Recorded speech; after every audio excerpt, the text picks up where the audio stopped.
5:48 in this morning's Health Watch. This being National Nutrition Month, let's talk about food. So we had Molly Ranney on our podcast, Second Cup of Sunrise, yesterday, covering a ton of questions. She's a longtime registered dietitian, works at Highland Hospital.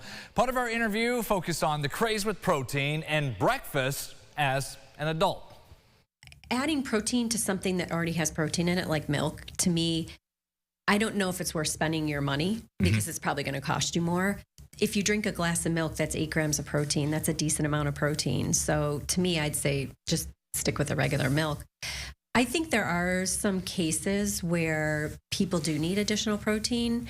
And, you know, the recommendation that I learned 30 years ago was 0.8 grams per kilo of body weight for protein. And I don't think that that's high enough. I do feel like people need more than that depending on the person, and it's very individual or individualized. But you know, I do, in the way that I speak to people, is I always tell them, think about protein, you know, a whole food source, whether that's milk or meat or beans or tofu.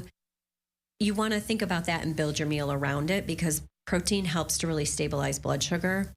And protein really can impact your food decision making for the rest of the day, or, you know, throughout the day, depending on how you put your meals together. Yeah, I could see that. For us, it's yogurt and peanut butter. Yes. With the kids. All the time. Yes. Great. That's great. I know. That's the go-to. We had a conversation last week about breakfast, and the way I know it is it's very important for children for breakfast, but for adults, like, not so much. Is that true? Would you agree with that statement, or? You know, the science, we're doing a lot of research now on sleep and how important sleep is. And we just came off of this time change, so everyone's sleep schedule is all messed up.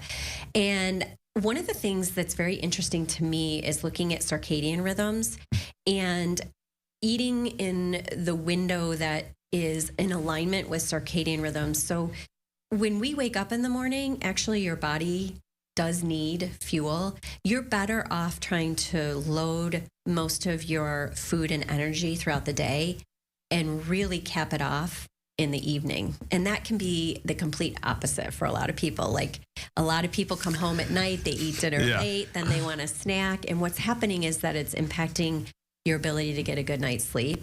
So I'm an advocate of, can you put everything during the day and then maybe stop like early evening, like when the sun goes down. I mean, we're really tied to daylight and hormonal levels with that.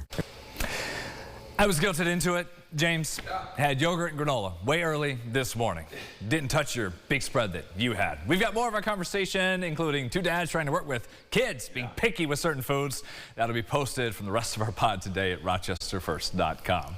Get the Rochester First streaming app today for everything you love from News 8 On Demand, plus exclusive shows you won't see anywhere else. Search ROC and download for free on Roku, Amazon Fire, and Apple TV.